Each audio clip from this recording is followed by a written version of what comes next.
Welcome to LOA Today. Walt Thiessen and life coach Cindie Chavez here. Today is Tuesday, October the 2nd, 2018, 8 a.m. Eastern Time, your first daily dose of happy for the day. And I'm happy to report that while we don't have a complete solution yet on making the broadcast capability available for live broadcast so people can listen to the live broadcast, we're very close to having an interim solution while they work on fixing their software so that it will work permanently. And I'm hoping by tomorrow morning, Cindie, to have that going so that people can be listening to the live broadcast again. Because, we want to encourage that, and we want people to be able to call in and so forth. And kind of hard to call in when you can't hear the podcast. Right? Right. It's like, is it going? Is this thing on? Right. No, so that's great that we're making some progress. Yeah, we're making progress. I made a little progress with it this morning, actually. So, yeah, that's a good thing. But we're back Louise and I are back from our trip to North Carolina. Our niece is now a married lady, and there was a lot of celebrating regarding that. And I got to see family that I haven't seen in almost 5 years. Louise and I moved from Virginia to Connecticut in January of 2014. And so that's almost 5 years ago, and I haven't seen my mom, my sister, my brother, my sister-in-law, my niece. I haven't seen any of my family in all that time. We've talked, on the phone and via Skype and video and all that kind of stuff.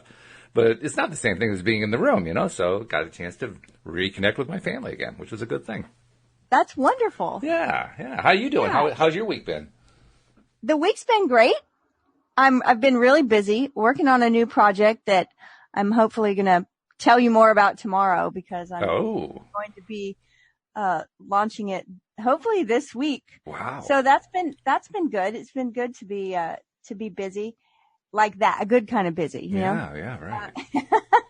And it's October already. I know. Can you believe that? I mean, what happened to June, right? Right? Where did April go? I know. When you said October 2nd, I was like, oh my goodness. Yeah. I mean, of course I knew it was October yesterday, but it just keeps hitting me that we're so far just blowing through this year. It feels like, which is actually kind of a good thing because I think the year before seemed like it would never end.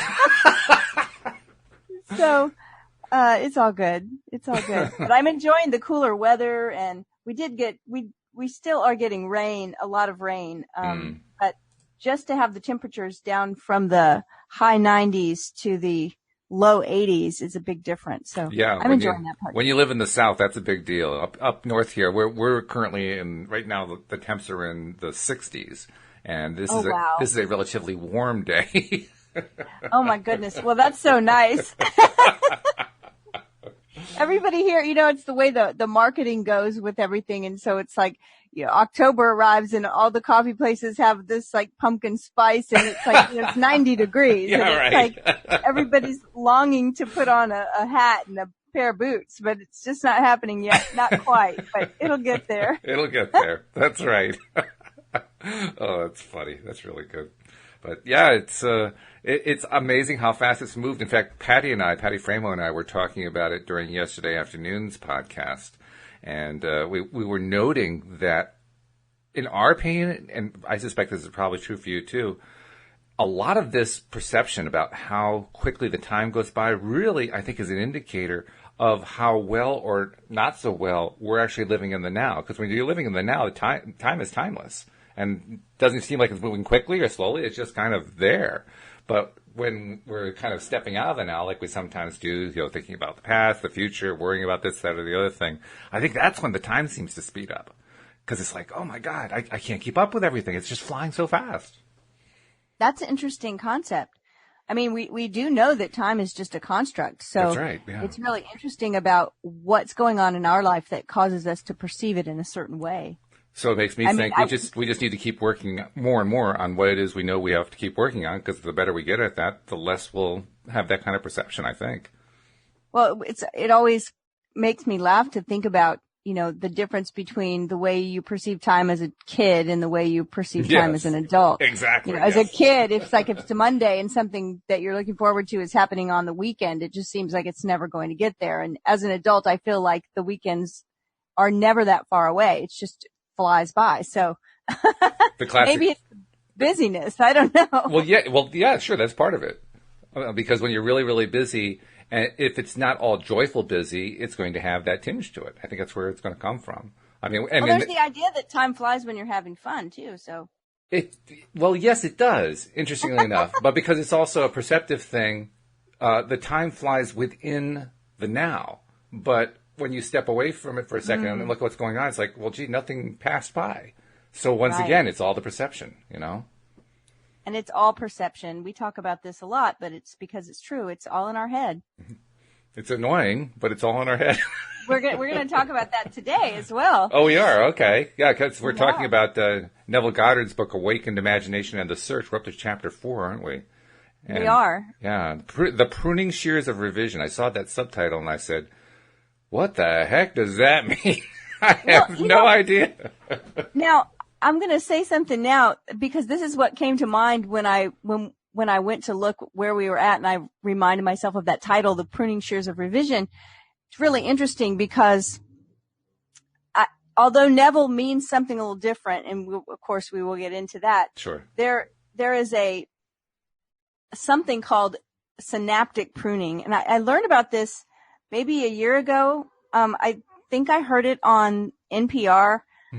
But they're talking about a process that happens in our brain where any kind of neural connections that aren't being used, the brain actually prunes them away with something called synaptic pruning. And so, we talk about this a lot, about creating habits, and especially in law of attraction, conscious creators will recognize this, and recognize it in either direction, where we're telling a better story or when we're telling that same old story. Mm-hmm. I remember hearing, when I first learned about law of attraction, I think Mike Dooley talk about this, but the neural pathways, the way something becomes a habit. I think in the movie, maybe the movie The Secret as well. Mm-hmm. It's like when we walk across a field that no one's walked across and the grass is tall, it kind of is a struggle to get through there. And then if we keep taking that same path, the path gets padded down, and pretty soon it's a path. And then pretty soon it's just like a road. And those ideas and thoughts and habits, things that are wired together, they happen very easily because now it's like a superhighway. It's just like there's no restriction to it at all. Right. And so all of these connectors in our brain, these neural pathways that wire together, there's that idea that what's wired together fires together, which is why trauma causes this, where we feel triggered about something. A lot of people experiencing that this past week. Those things still fire together, but a lot of habits are formed that way. My favorite story was about these two people that worked together. When they moved to Louisiana, they were both from a different state. They didn't know each other beforehand, but in talking to each other, they both found out that they had grown up in the same state and in the same school district, but not in the same school. So they never knew each other. And they were like, I went to school in that school district too. And they started talking about the lunch menus. And all of the schools in that school district served the same things on the same day in their cafeteria. And one of the things that they served was whenever they served chili, they would serve a peanut butter and jelly sandwich. And these two people discovered that for years after they were out of school, whenever they had chili, they immediately had to go make a peanut butter and jelly sandwich. Oh, that's they funny. were craving it. Now, this is the interesting thing. The one person said they still did it. And the other person said, oh, I stopped doing that years ago. I never really thought about it again until you brought it up. And that's such a great example of synaptic pruning, or what they say, what fires together or what's wired together fires together. Mm-hmm. But what we know is that when we stop doing those two things together, whatever they are, that they will unwire. And that's how we break habits and create habits. Part of it anyway. That's interesting. Yeah, because what you've basically described is not only how habits are made and broken, you've also described how we have power over our own experience. because Right. we get to decide whether or not we're going to continue to focus on the hamburger or the peanut butter with the chili. Right. Which is an Right. interesting thing to focus on. But nevertheless, apparently one of them did focus on it and kept, enjoying it and associating it and deciding if I had one, I had to have the other. Whereas the other person at some point decided, I'm just not going to pursue that anymore. And they just kind of lost interest and the whole synapse went away. Well, that's really Right. interesting. So- That's deliberate creation right there. Exactly. You hear people like that have a smoking habit and have tried to quit or are in the process. And a lot of times they'll say something like, I'm doing great, but every time I always want a cigarette like after I eat, because that's been their habit. Right. And because the finishing of the meal that is wired together with the lighting of a cigarette in the brain synapse or whatever, I suppose. So when they stop and they consciously choose, I'm not going to do it, each time that they don't do it is closer to the time when those synapses become like unused anymore. It's a Right. wasteful neural connection. And Yeah. so it gets pruned away. And then pretty soon, time goes by and they're like, oh yeah, that I don't even think about that anymore. Right. So it's really, really cool to think that this happens. Yeah. That our brain, I think these things mostly happen when we're younger, but more and more we're hearing that brain plasticity, it does not stop at a certain young age. It really does keep going. And you and I have talked about all the ways that we can keep our brain elastic, ways that we can keep our brain, young, and by being creative and by working puzzles and by, lots of different things we do. So I just I thought it was so interesting when I saw the title. I know this isn't exactly what Neville's going to talk about, but that pruning shears of revision, we may see that there is a little bit of that in here. So that'll be interesting. Well, let's find out then. Let's dive into it because you've been doing some of the in-depth research to prepare for this. Where do we go within this chapter to get a sense of what Neville is talking about? Okay, well, we've talked about before revising like a conversation. We talked about this last week, I think, and that's what he's going to get into today. Oh, okay. And so we'll just hop in if you're ready. I think maybe you want to make some announcements. I'm not sure where we're doing those good today. point. I'd forgotten about that, but you're right. We got to get those in because we're trying to get them in early in the podcast. Yes, if you are not yet a subscriber, please do become a subscriber. It's really, really easy to do. If you need instructions, they're on the homepage of our website at loatoday.net. But in a nutshell, all you do is you go to either the App Store on an iPhone or the Play Store on an Android phone. And, if you're doing it on an Android phone, you're going to the Play Store in order to search for a podcast application. On an iPhone, you don't even have to go to an App Store now that I think about it. All you need to do is go to your built-in software for podcasts called, amazingly enough, Podcasts. And it's a little purple icon. If you click on that and do a search in there, LOA Today will come right up if you search on LOA Today. And on the Android, you have to actually install some podcast software if you don't already have some, and then do the search in that. We're recommending the Google Podcast software. That one's really becoming very popular. It works beautifully with our podcast, so use Google Podcasts, and you'll be able to load us up. And then once you are a subscriber, and this is also for our existing subscribers, please do continue with the practice of posting about loatoday.net on social media every time you listen. It is paying off big dividends. I just did a check today, Cindie. About 3 months ago, we were averaging around 80 to 90 plays per episode. We are now averaging 210. We're still growing. And we're hoping to build that up to the point where it's in the thousands because we just want more and more people to get their daily dose of happy. I just keep imagining what happens in this world if you have hundreds of thousands, millions of people choosing to feel happy every day and choosing to be deliberate creators. It just blows my mind how exciting that could get. It is exciting. And it's something that we're watching happen. So yes, and being a part of. That's the best part. We're a part of it. I love that. Yay. Yeah. I love it too. Well, yes, please subscribe and give us a wave on social media. Absolutely. Yeah, we love that. So we've been working our way through these chapters, and there are some instances of Neville, some of them are more than others, where he starts quoting scripture from the New Testament Christian Bible, and I've given my little disclaimer over and over. It's kind of funny because, recognizing that will be very exciting to some people. Right. And it might completely not be exciting to other people. Right. And then the people that are excited may quickly become unexcited when they realize that his definition of these scriptures is sometimes very far out and unlike things that you would think you would normally hear. You won't hear many preachers preaching what Neville Goddard says that the scriptures mean. It's really way outside of what they usually preach.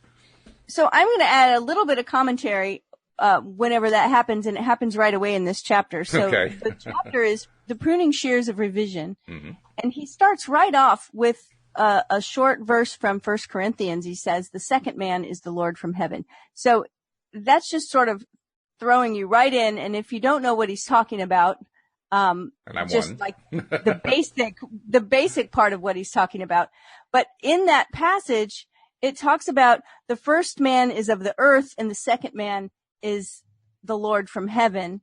But then it goes on to talk about the first man, was made from the dust, right? And what stands out to me about this idea and thinking of it, in the context of Neville, is the idea of that we hear a hermetic principle that we hear a lot in magic, and that is as above, so below, as within, so without.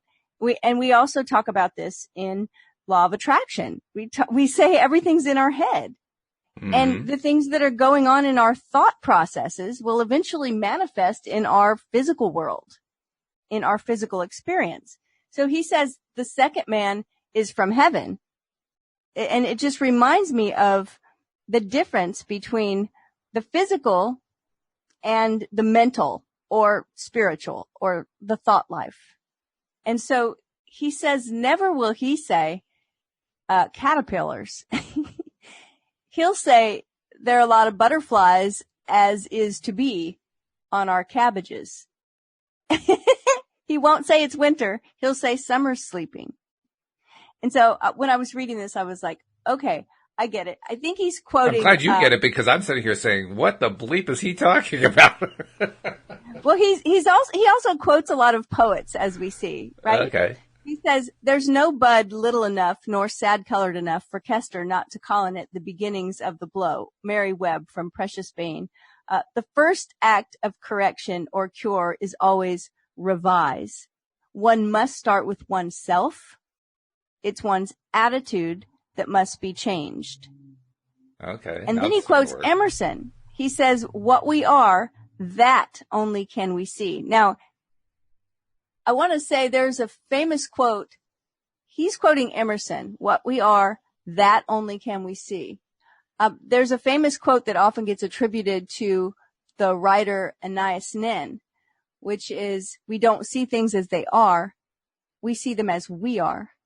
Mm-hmm, which is similar concept. It is in an Anais Nin book, but she was actually quoting the Talmud. Mm. Okay. So we don't see the world as it is. We see it as we are. Mm-hmm. And that's what Neville is getting at here, saying what we are, that only can we see. And saying to the spiritual man, or I want to say to the conscious creator doesn't talk about caterpillars. He talks about the butterflies that are to come. Right. And that's where that whole phrase about the very first act of correction or cure is always revise. He's basically saying, take whatever the first idea is and revise it to where you want it to be. Because when you do that, you're the one who is, being the creator, I guess. And so, yes, and there's also a concept that I don't think we've really gotten to yet with Neville, but it gets into the idea of, we've talked about time this morning and time flying by and time standing still. And it gets into the idea of revising the past, which I know a lot of people like, oh, what? Yeah. We can't change the past, or can we? Well, we do know that time isn't linear and that everything's happening now. So why not?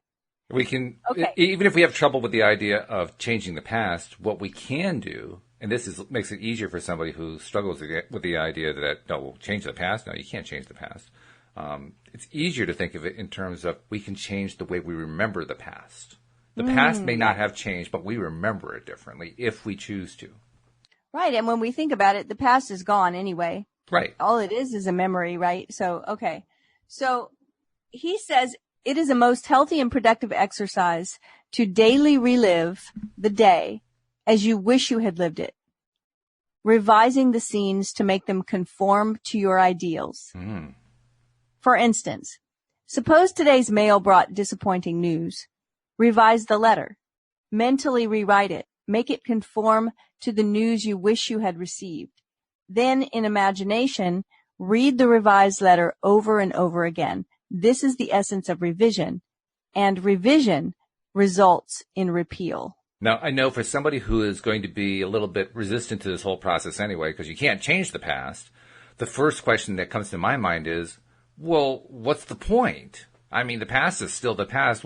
Yeah, I could imagine it being new all I want to. What's the point? Well, you were talking a minute ago about it changes the way we feel. I think that's the point, because I think you're right. We know that our emotions and feelings are the key to conscious creating. So I think that's the main point. He says the one requisite is to arouse your attention in a way and to such intensity that you become wholly absorbed in the revised action. You will experience an expansion and refinement of the senses by this imaginative exercise and eventually achieve vision. There's another one of those strange phrases, but what he's saying there is you'll see it. Eventually achieve vision means you'll see it. And something that I think of when I read something like this, where he says, to arouse your attention in a way and to such intensity that you become wholly absorbed in the revised action. I just think about the way we become absorbed in a movie or a book. True. Yeah.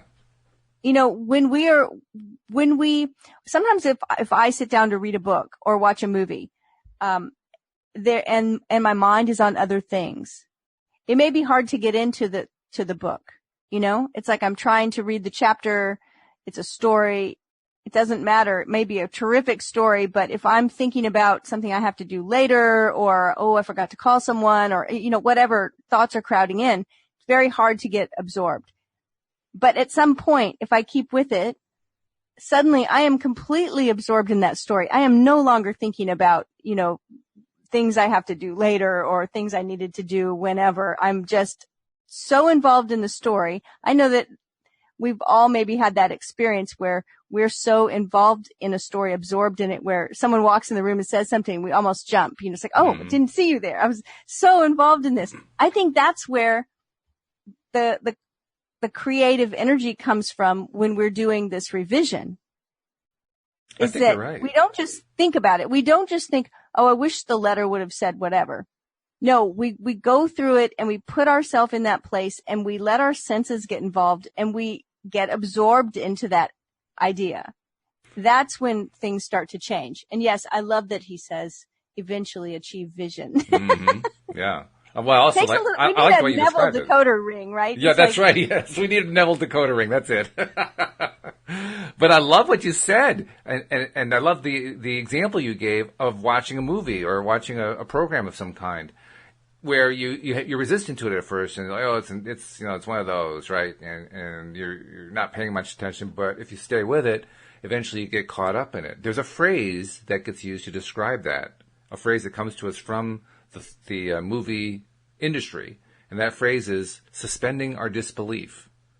That really, that phrase in a nutshell is what Neville is asking the reader to do. Yes, Neville is recognizing that we are not easily buying into the idea that we can revise our past. The past is the past. We can't change it. But if you stick with it, if you stick with, just trying to follow him and trying to go where he's suggesting that you go, you eventually get to the point where you forgot your resistance. You forgot about it. And you suspended your disbelief long enough to buy into what he's saying and start practicing it. It's a great idea. And your emotions are the key. Like, your emotions are the indicator, right? If your emotions get involved. I mean, think about it in the idea of a book or a movie. Think about watching a movie where, everyone's cried at a sad movie at least once, I think, right? So it's like your emotions got involved, you know that this is maybe a story of fiction, and you certainly know you're just watching a movie. It's not even real. And yet we may get angry at something, at an injustice, or we may get sad because we see something heartbreaking happening. And that's where we know our disbelief is really suspended, right? Because we're totally in it. We've bought into it. And it's all a fiction. It's a fiction. It's not even real. It's a celluloid showing on a screen, or these days it's digital bits showing up on a monitor. I mean, it's not even real, but we're making it real.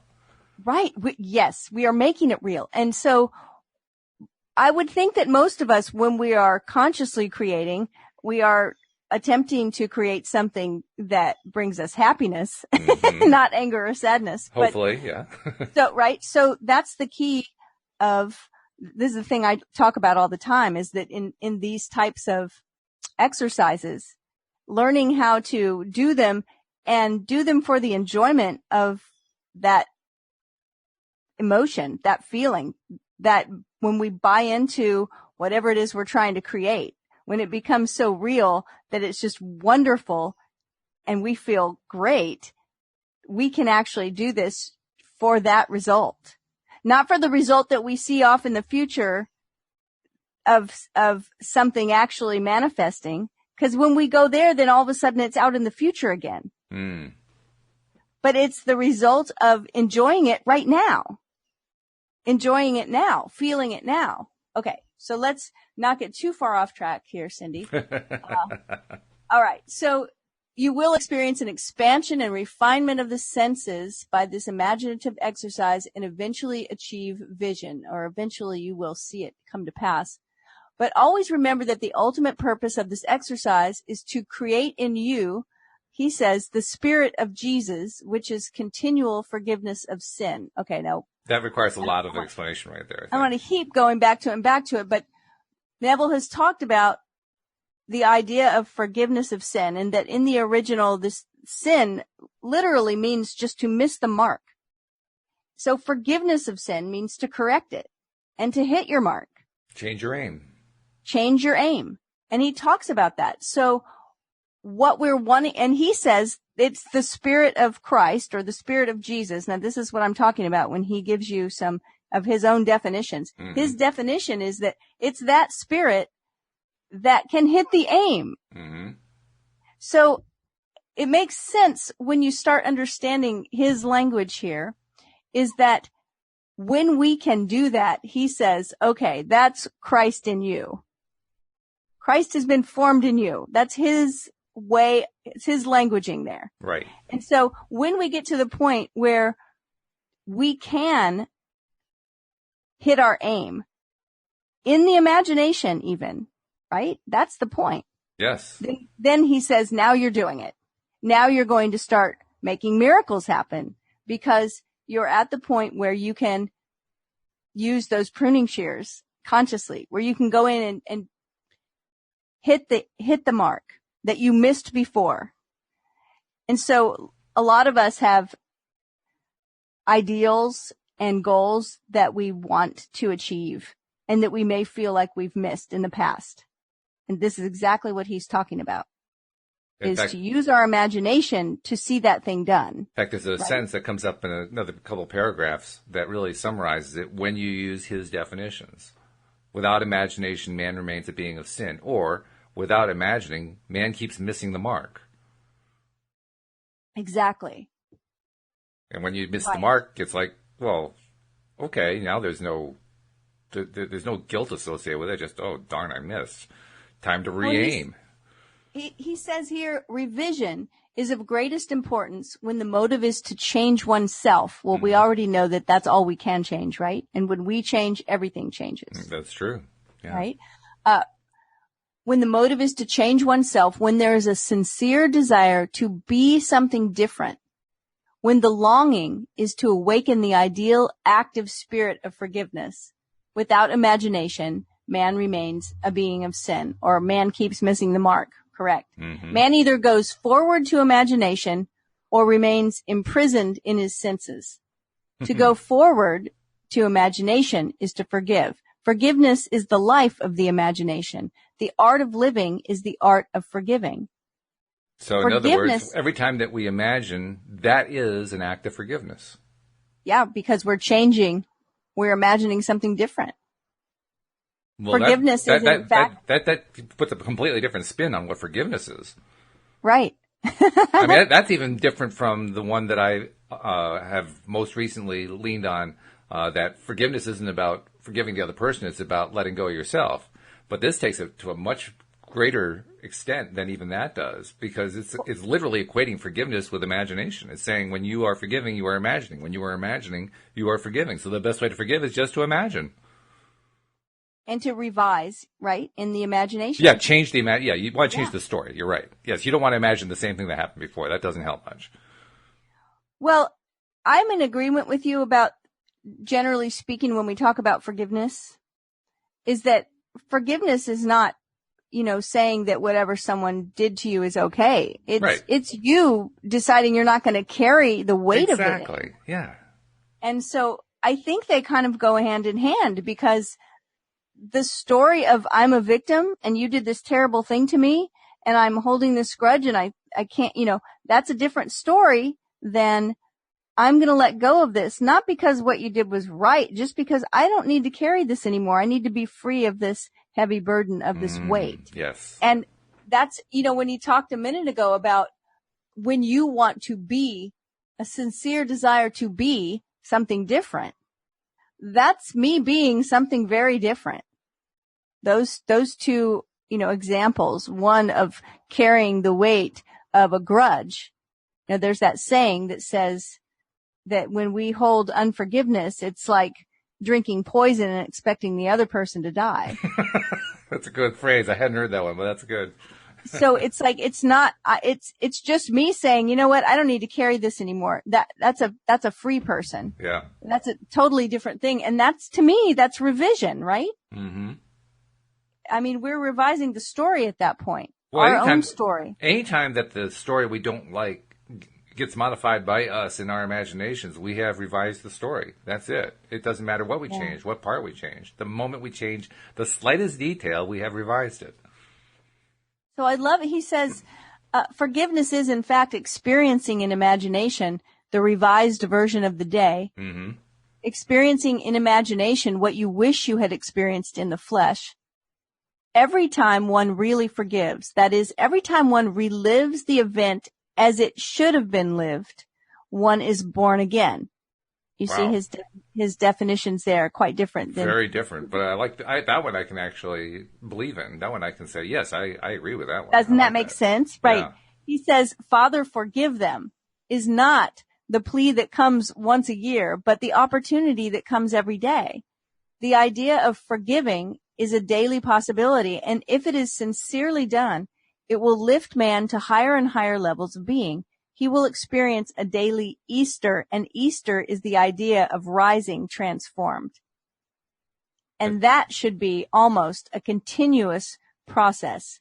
That's Freedom. That's why I'm glad that we actually have been doing translating here so that we can understand what the phrasing is and what he's really saying on it. Because it's, for me, reading that last paragraph that you just read, normally that would have sent me into a tizzy, like I can't go here anymore. It's just, it's reminding me of unpleasant experiences I had with the Christian church. But when you understand it in terms of what he's actually saying, it has a very, very different meaning and a very different feeling to it. But you got to understand his words. You got to understand how he's defining his words and how he's defining his concepts in order to make sense out of it. Right. It took me a long time to be able to swallow all of the Neville material. Yeah. And that's why. Yeah. But I started recognizing that this had to do with me. Oh, yeah. This no had doubt. to do with me and my own past experiences. Oh, it's definitely me, yeah. And I recognized at some point that the charge was gone, the emotional charge that I had that would make me, like, right, if I picked up a Neville book and I opened it up to a random page and the first thing I read was that paragraph, the book would just be closed again. That's it, forget it, I'm done. But, sometimes then I would read something else that would just affect me in such a deep way that I felt like, yes, that I just wanted to kind of trudge through it. Then I started really getting what he was saying. And then I decided I didn't care what kind of language he was saying it in. That was his thing. I can define it the way it works for me. And I was able to let go of that charge, but it took a lot of years. Yeah. Yeah. So I love what he says here, though. That should be almost a continuous process. We talk about this a lot, right? About practice. Yes. That we can know all this stuff in theory, but unless we practice, and like I'm talking consistent practice day in and day out, we're not going to get the kind of results that we want. It's true. The big miraculous, oh my goodness, this is so amazing kind of results. We have to get into a groove with it and start practicing it. And he says that should be almost a continuous process. I agree with him. And in fact, I had that realization once again in a big way this morning. Well, actually, I also had it yesterday afternoon because I realized that skipping out of Neville and into Abraham for a moment, Abraham Hicks, their book, Asking It Is Given, has those 22 processes at the back. And I was looking at them today because Patty Framo had recommended a couple weeks ago that I should, use them some of them in my daily routine as a way to help improve my own situation in life. And so I said, okay, let's do it. Let's look at those processes. Interesting side note, by the way, the emotional scale, I forget what they call it, but the scale that you use to decide where you are on the scale so you know what your emotional set point is, that emotional scale has 22 points in it, and there are 22 processes. Did you notice that it's the same number? I don't think I ever did. No. I never did either, which was really wild. But yeah, there's 22 processes and 22 points on the scale. And even more interesting, there's actually an organization to the way those processes are listed in the back of the book. Oh. And I didn't know that there was one. I had to actually start trying to reorganize it in a way that would make sense to me before I even noticed that there was a pattern there. But there actually is a pattern. See, what frustrated me is, it was both frustrating and it was also something I hadn't even taken advantage of. The fact is, each one of them has a range, right? That, like, if you're between, say, optimism and discouragement, then you can use this process. But don't use this process if you're in anger or in joy. So they tell you for each process, use this one if your personal emotional set point right now falls in this particular range. If it does, you can use this process. Well, I don't know about you. I never really paid a whole lot of attention to that part. But I started paying attention to it yesterday to the point where I wrote out all 22 of the points on the emotional guidance scale and then assigned to them, went through painstakingly and looked at each process and said, okay, does this one apply to number 1 on the scale, joy, appreciation, empowerment? Does it apply to number 2, passion? Does it apply to number 10, frustration? Does it apply to number... Oh, yeah, it's a cheat sheet. and when I was done, like today, I woke up feeling kind of on the downside. I was feeling a little bit overwhelmed. And so I looked at my list and saw, well, okay, so it's either processes 6 or 7, 10, or 12 through 21. I said, oh, okay. So I flipped in my book to 6 and didn't really want to do that one. 6 and 7 weren't really grabbing my attention. 10 was okay, but I wasn't quite there. 12 looked really good, so I started doing 12. And all of a sudden, I just realized I had found a way to quickly start using the processes in Asking It Is Given to help me where I was today. Love it. That was like a big breakthrough today. I did that because I came to the awareness of what Neville's talking about, that I need to be doing this regularly, daily, throughout my day. And I've been trying. I mean, we've talked about that in the past, about trying to incorporate this stuff during the day. Right. But I've also noticed, and I think probably our listeners have noticed too, it can be tough sometimes. Sometimes you're just in a place where it's tough to find whatever it is you're trying to get to in terms of, how you're going to segment intend or whatever. Well, interesting thing. Segment intending is one of the processes listed in the book. Let's see, I can't remember which process it is, but would you believe that segment intending isn't appropriate for every place that you are on the scale? It's actually only appropriate for numbers 4 through 8. 4 through 8 are, number 4 is positive expectation or belief, number 5 is optimism, 6 is hopefulness, 7 is contentment, 8 is boredom. If you're not in one of those, segment intending won't work well for you. That's really interesting because I think what happens when I was listening to you talk about, being in a certain place and having difficulty or maybe it's just like not being interested, right? You see a certain process, like, oh, that just doesn't resonate. Yeah. And I think about the idea that a lot of times when we're wanting to change because we're at the lower place on the emotional scale, we always have this tendency of reaching to the top. And some of those processes might be too far up the scale. They are. To reach for easily. And we need to constantly remember that it's, anger feels better than depression. And it's okay. Well, there still is a lot of kind of shame around certain emotions. Oh, yeah. Like they're bad. Like we're not supposed to do that. Anybody that's watching the news this week, recognizes that it's still frowned upon for women to be angry. Oh, yeah. Hugely. And, I know Walt and I were talking last week or the week before one of the podcasts, and you said to me, how are you doing? And I said, I'm mad as hell and it feels really great. I remember you said that too. But here's the thing is that it feels better. Some things feel better than whatever's beneath them. And we still are a long way from that joy and optimism up there. And that's okay. We have to go up incrementally. We have to let ourselves get there in a natural way. And I think that's what you're saying is that some of these processes are much better suited when we're at the lower end of the emotional scale. And others are better suited at the higher end. I mean, and you made a cheat sheet. Oh, yeah, I did. Rampage of appreciation. Would you believe that's only appropriate when you're in the top 5 levels? Below that, it's not going to do a whole lot for you. Yeah, I can understand that. Sure. But how useful it is to realize that. Because you hear somebody will say, well, you're not feeling good. Do a rampage of appreciation. Well, if you're in doubt or worry, that's not going to help you a whole lot. But people don't qualify by saying, well, are you in doubt or worry or blame or disappointment? Well, if you are, then don't do the rampage of appreciation. They'll just say, do the rampage of appreciation. It works great. And it did work great because they were in optimism at the time. Right. Yeah. Yeah. I love this. Yeah.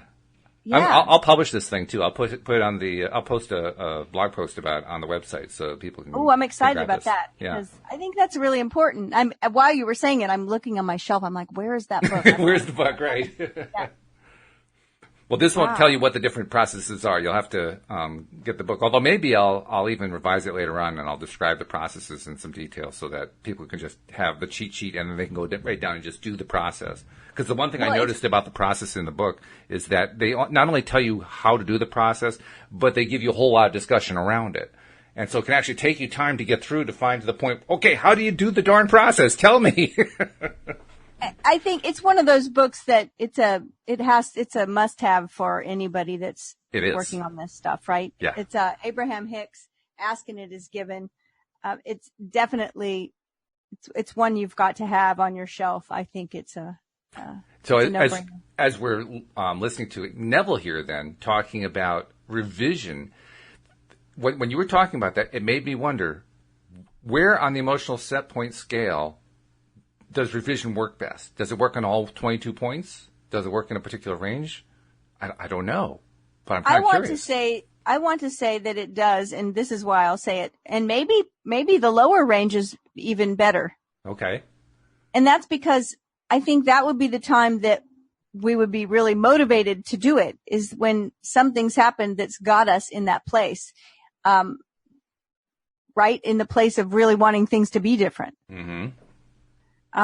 And I love, he uses the example of, let's say you got a letter in the mail with bad news. We have to always remember that Neville's writing from a time that was pre-technology, the way we think of technology. So, maybe that when you get the text message that has a bad message, mm-hmm. right? You've gotten an email that's not right, or you've seen something on the news, to revise it the way you wish you would have said it. And I love that he says, after he says it should be a continuous process, he says freedom and forgiveness are indissolubly linked. And it's exactly fits the metaphor that we were using earlier of carrying a grudge, mm-hmm. carrying something heavy. And because we think of forgiveness as something happened and we need to forgive someone. Right. He's using it in a different way. Completely. Right. But at the same time, there's a heavy weight aspect. True. It's like whatever news I heard or whatever happened or whatever's going on in my life that I want to change, it just feels so heavy to carry this.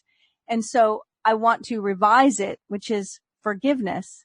And that brings the freedom of that weight being lifted. I know that when I've done these processes of Neville's, that, and I talk about this a lot, to learn how to enjoy that suspension of disbelief in the moment for its own sake. That's the thing that brings, it actually is the thing that brings results. Mm-hmm. And yet it's not forward looking. It's in the moment. Right. I'm not hoping and wishing that the results manifest. My focus is to enjoy the moment. Enjoy it now. Assume the feeling of the wish fulfilled. Yeah, there it is. Right? So let's see. Not to forgive is to be at war with ourselves. For we are freed according to our capacity to forgive. So translating that, not to imagine how we want to revise what happened within ourselves, is to be at war with ourselves. Yeah, that makes sense to me. Yeah, it makes a lot of sense to me too when I phrase it that way. Because when we're just dwelling in what is, and we talk about this a lot, mm-hmm. the idea of, focusing, people that say, but it really is this way. Things really are this bad. Right. I know, and we're trying to get you to step out of it even for a moment and to assume the feeling of the wish fulfilled. That right there is revision. That is forgiveness. That is whatever we want to call it. That's changing things. Exactly, because the longer that we stay in that place of saying, but this is what's actually going on, is the moment that we say, keep coming on what's been going on because I'm not done with you yet. So then again, of course, he quotes a few scriptures. He says, forgive and you shall be forgiven. Forgive not merely from a sense of duty or service. Forgive because you want to.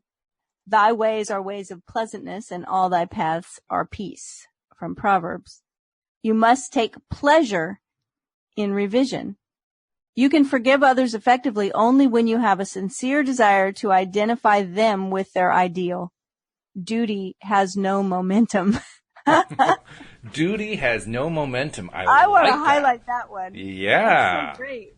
We talk about momentum all the time, right? And when we're only doing something out of duty or obligation, there's no momentum there. That makes so much sense to me because there's really no joy in it. When we do something just out of duty, there's usually not much joy there. Well, there is one exception to that. I like the rule, duty has no momentum, but there is one exception to it. And that is, if you stay with duty and you focus on duty and you're constantly living in duty, you do get a momentum of continuously having duty. So you become a creature of duty. And you become. And that feels so heavy to me when I hear you say that it feels like a very slow moving train. It is. Right? Yeah. No, not a whole lot of energy and an effective movement. Very sluggish. There. Very sluggish. Yeah. Forgiveness is a matter of deliberately withdrawing attention from the unrevised day and giving it full strength and joyously to the revised day. If a man begins to revise even a little of the vexations and troubles of the day, then he begins to work practically on himself. Every revision is a victory over himself and therefore a victory over his enemy. Now, this is an interesting next little piece here, his definition, because he quotes Matt. Before you go into that definition, I want to go back to that past sentence.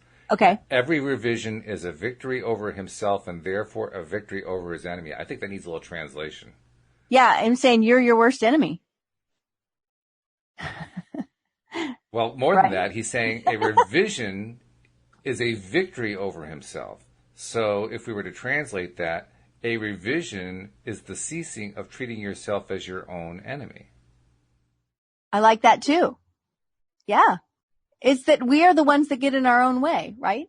So when we change when we use our imagination to change our memory about what happened, what we're doing is we are ceasing our battle with ourselves, and we are getting ourselves into a place where we win all the time.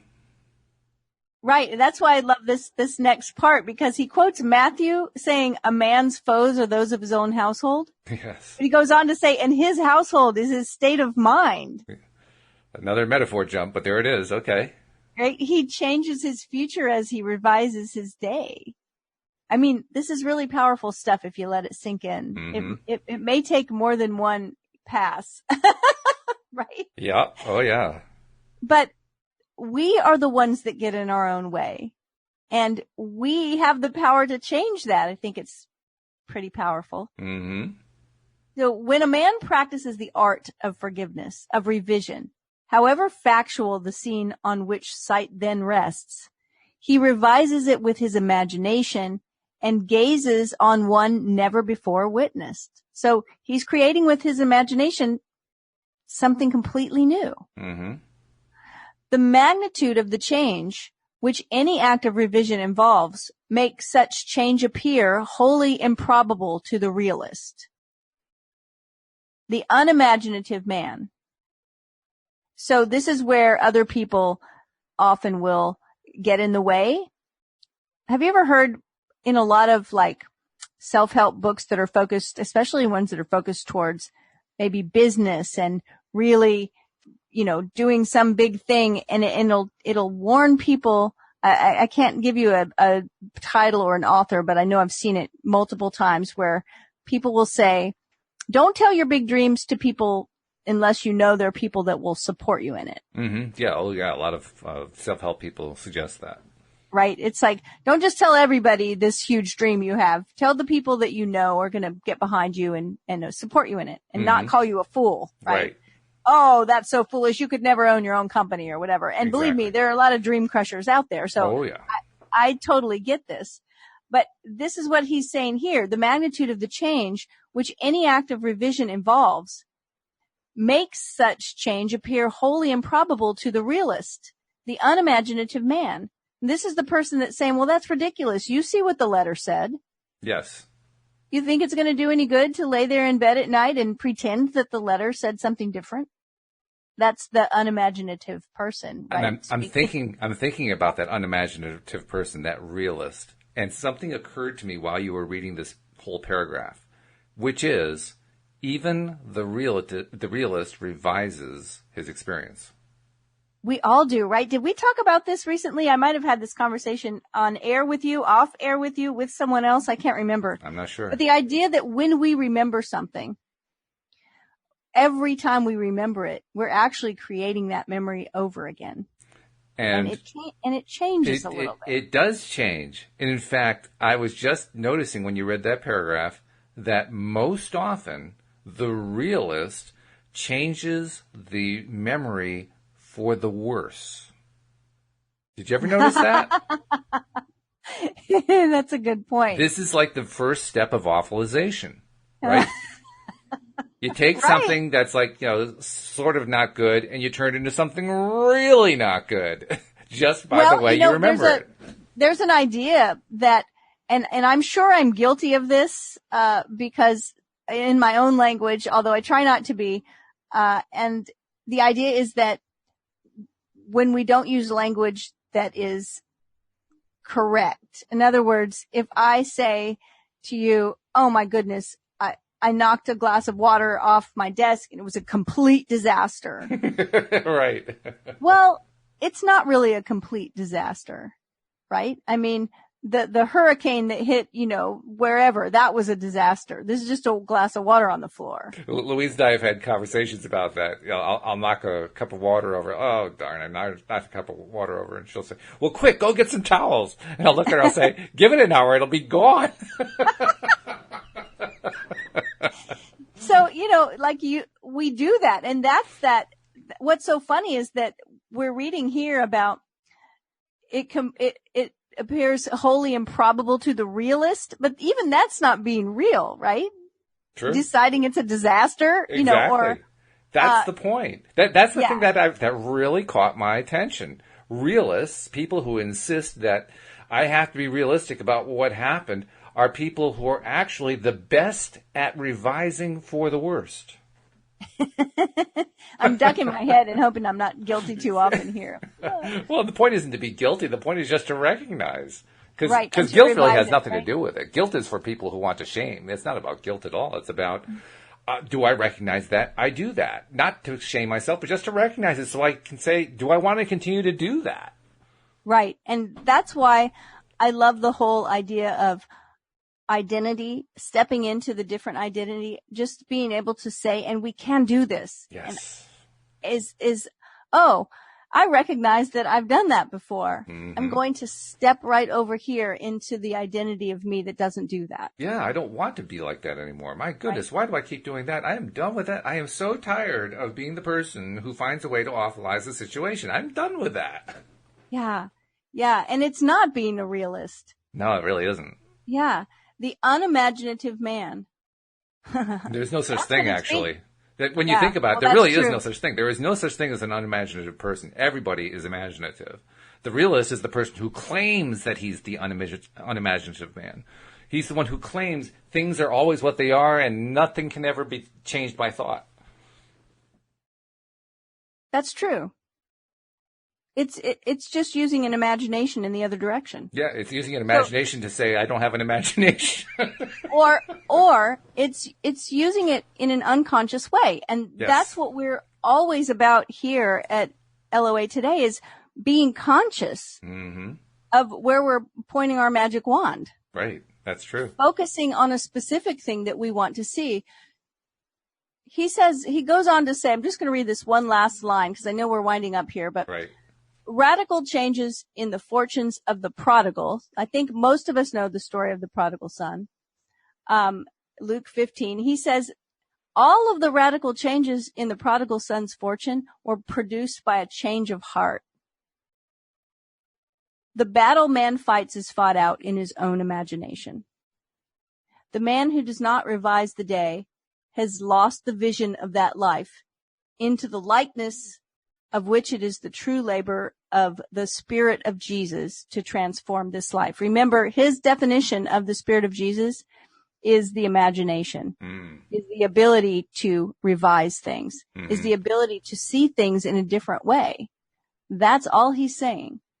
So we fight our own battles in our own imagination, and we can win them by learning how to revise the day.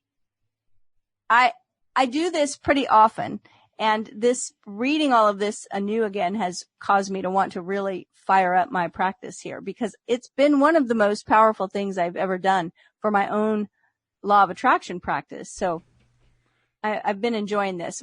We won't get into it today, but tomorrow we're going to hear a practical story of how someone used this. And I think that's always really, really useful. Yeah, stories are always great, because when you have a story, stories actually are like paintings. A painting, they say, is worth 1,000 words. Well, a story is worth 1,000 conversations, because the story just summarizes it so neatly that everybody can say, oh, yeah, I get that. No problem. Yeah, it's like, oh, that's how you do it. Right. Yeah, exactly. So, yeah, I'm good. I'm glad that we're doing that. I also continue to go back to, I think at some point I'm going to pull out Neville's book and I'm going to run it into a word processor, and I'm going to do word substitution. So everywhere he says something like the Spirit of Jesus, I'm going to replace it with imagination. Yeah, just search and replace, and it'll be a different. and then see if I can read the thing afterward. See if it's actually, making sense. But to see what it comes out to. Anyway, this has been great. Before we go, Cindie, sometimes we need a little personal, direct one-on-one assistance. That's what you're great at. How does somebody reach out to you as a coach? They can find me online at cindiechavez.com. It's CINDIECHAVEZ.com. And same name on all the social media platforms, mostly Twitter. So reach out and say hello. I'd love to hear from you. Sounds great. Cindie, I look forward to talking to you tomorrow morning. I look forward to it as well. And we'll see you all tomorrow as well here on LOA Today. Goodbye, everybody. Bye, everyone.